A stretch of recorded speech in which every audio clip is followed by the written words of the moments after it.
Afinal, Jesus era homem ou era Deus? Ou era as duas coisas? Será mesmo que ele só manifestou a sua divindade quando transformou água em vinho? Essas respostas nós vamos encontrar no estudo de hoje da Bíblia, no ensinamento do nosso Senhor Jesus em João, no capítulo 7, versículos 25 ao 36. Ah, sim, e no final do vídeo a gente vai fazer uma oração muito especial para Deus. Então, meu irmão, minha irmã, se eu fosse você, assistiria esse vídeo até o final. Ei, se inscreve aqui no canal e ative as notificações para que o YouTube te avise quando a gente postar as novidades, ok? Bem, vamos ler a Bíblia? Antes de começar, deixa eu contextualizar o que nós vamos ler. Jesus estava em Jerusalém durante a festa das cabanas. Uma festa! Você acha mesmo que Jesus perderia? Não pela festa em si, é claro. Nosso Senhor era e é estratégico e ele sabia que nesse evento haveria muitas pessoas reunidas para ouvir suas palavras, porque os judeus de todos os países se reuniam em Jerusalém para essa festa e se reúnem até hoje, você sabia? Jesus estava no templo ensinando. E o seu ensino confrontava as práticas egoístas das pessoas. Os líderes judeus e o povo criticavam Jesus porque ele fazia curas no sábado, ou seja, Jesus fazia o bem ao próximo. Essa parte do texto nos mostra revelações maravilhosas, mas a gente já estudou isso em um vídeo anterior. Vou deixar um card aqui e o link na descrição, ok?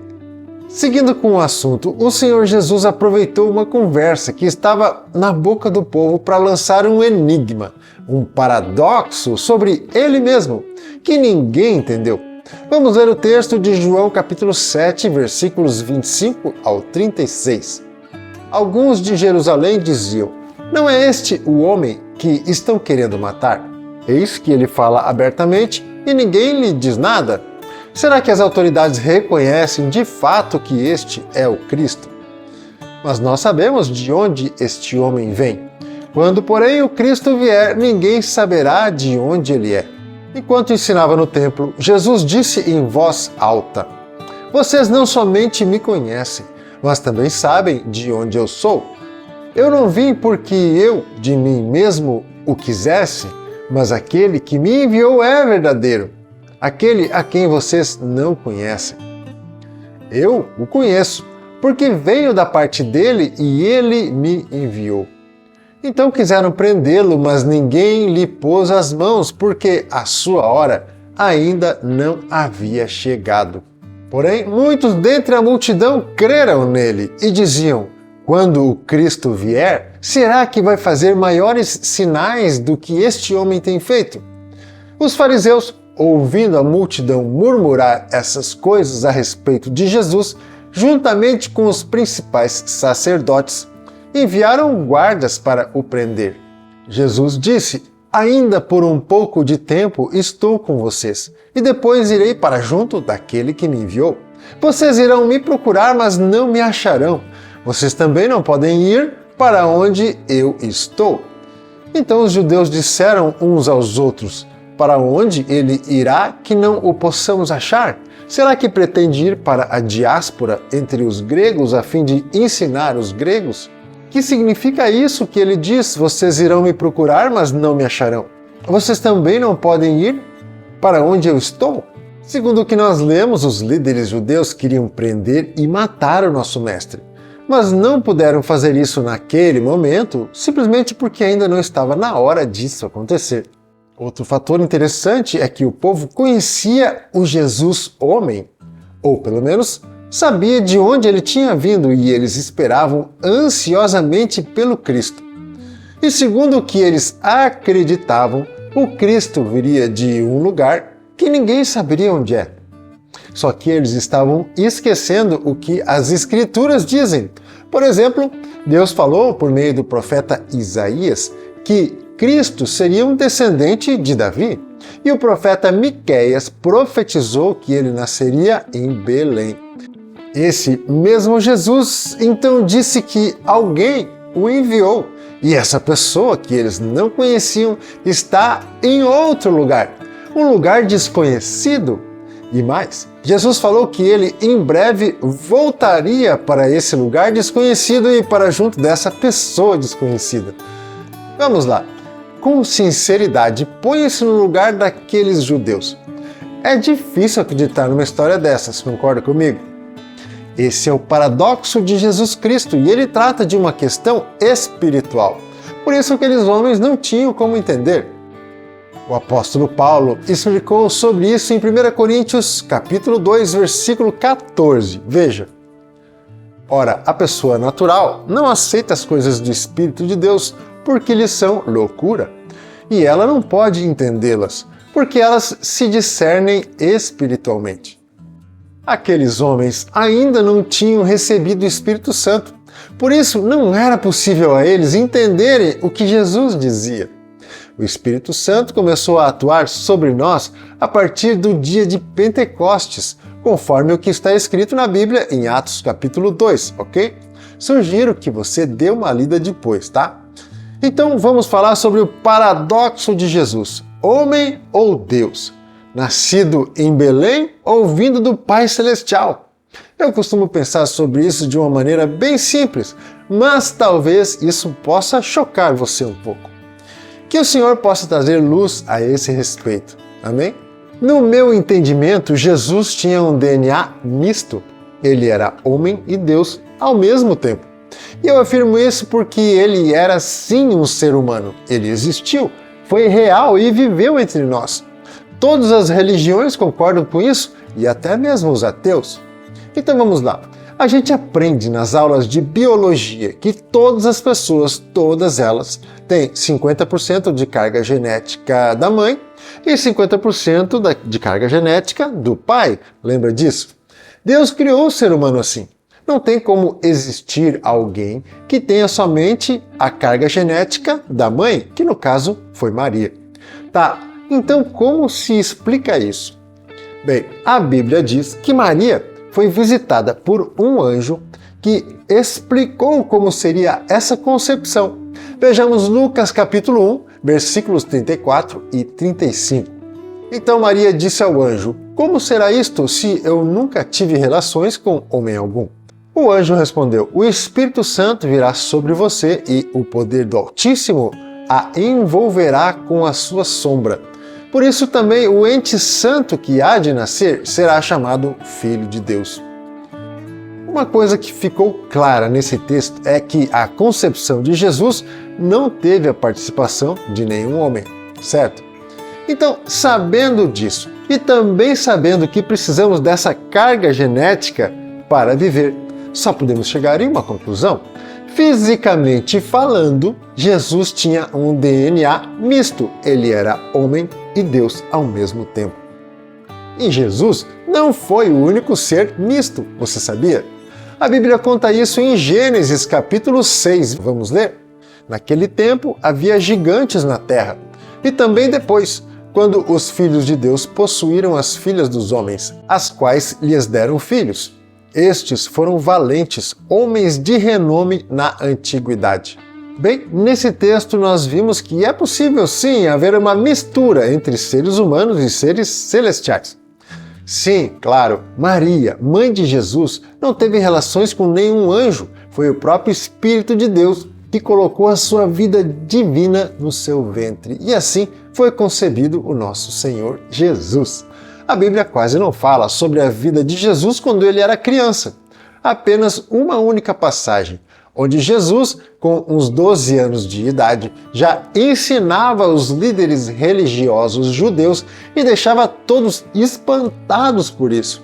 Será que era o seu DNA se manifestando? O que você acha? Bem, já falamos bastante sobre o Jesus, homem, aquele que o povo conhecia e sabia de onde tinha vindo, ou pelo menos achava que sabia, porque eles sabiam que Jesus tinha vindo de Nazaré, onde ele morava com seus pais. Certo, mas então por que Jesus disse que ele tinha sido enviado por alguém que eles não conheciam e que logo ele voltaria para junto dessa pessoa, para um lugar onde eles não poderiam ir? Bem, Essa parte é fácil de explicar. Nosso Senhor Jesus estava falando em termos celestiais, de coisas espirituais. E você já sabe, nós vimos há pouco que as coisas espirituais são discernidas de maneira espiritual. Jesus havia sido enviado por Deus, pelo seu Pai Celestial, que aqueles homens não conheciam, pelo menos não conheciam pessoalmente como Jesus conhecia. Jesus também disse que ficaria só um tempo entre os homens e que depois voltaria para junto do Pai. E olha que interessante, ele já profetizou sobre si mesmo e o que aconteceria com o seu corpo. Sim, porque depois que ele ressuscitou, eles o procuraram, mas o que encontraram? Um túmulo vazio. Aleluia! Ele não foi encontrado. Agora temos que falar sobre uma questão bem mais profunda. Então preste atenção ao que Jesus disse no final do versículo 34. Vocês irão me procurar, mas não me acharão. Vocês também não podem ir para onde eu estou. Percebeu que os tempos da frase mudaram? Primeiro, Jesus fala do futuro. Vocês irão me procurar, mas não me acharão. Depois ele fala do presente. Vocês também não podem ir para onde eu estou. Um ateu olhando para essa frase diria: pronto, endoidou de vez. E com razão. Sim, com razão. Porque racionalmente isso não faz sentido. Pensa comigo. Uma pessoa está na sua frente e diz para você que naquele momento ele está em outro lugar. Não faz sentido, não é verdade? Sim, só que aquele que falava não era uma pessoa qualquer.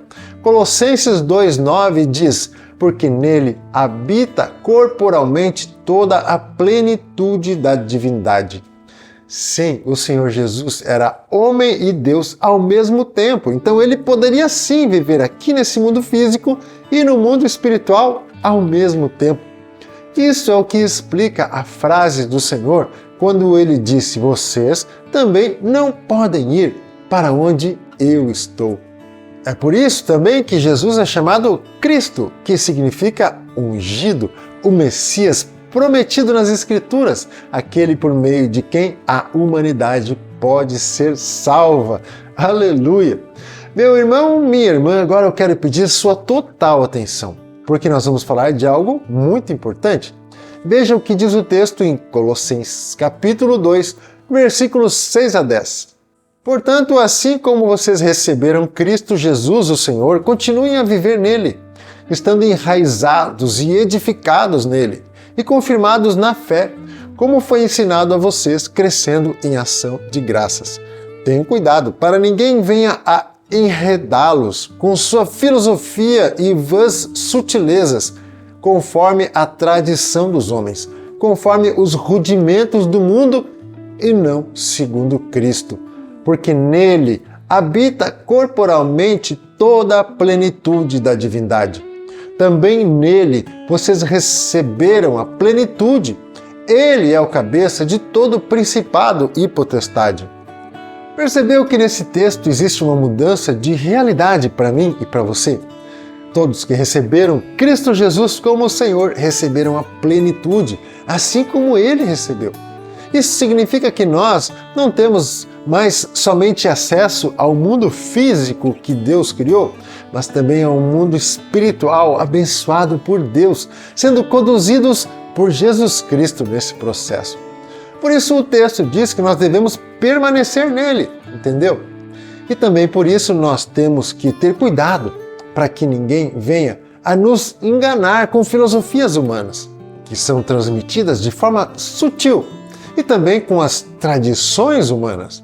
Ele, Jesus Cristo, é o nosso Senhor, Ele é o nosso líder, Ele é o nosso libertador, o nosso modelo de vida, e nós devemos conhecer e prosseguir conhecendo nosso Senhor Jesus até a eternidade. Sim, nós também temos a capacidade de ouvir o nosso Senhor Jesus através do seu Espírito que habita em nós. Se você ainda não consegue ouvir a sua voz, podemos orar e pedir ao Senhor que abra esse canal de comunicação com você. O que acha? Vamos orar? Então vamos lá, vamos orar. Se você quiser, feche seus olhos, curve sua cabeça e vamos orar. Senhor Jesus, nós agradecemos, porque quando o Senhor veio até nós como um homem, nos abençoou tanto.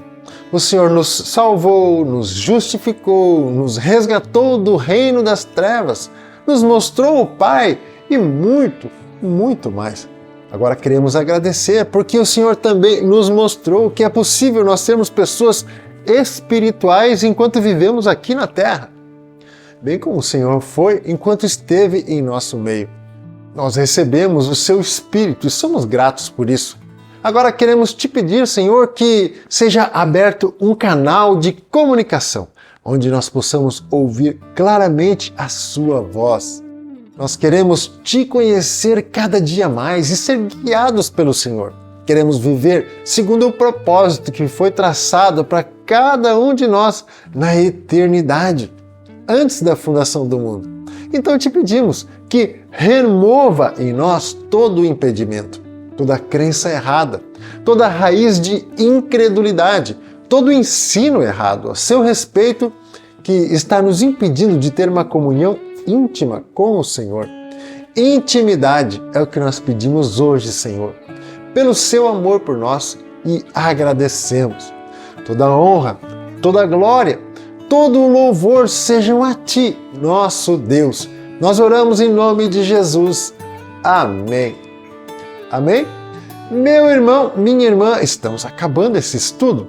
E se foi importante para você, curta o vídeo, deixe um comentário, compartilhe, faça sua inscrição aqui no canal e ative as notificações para não perder os próximos vídeos.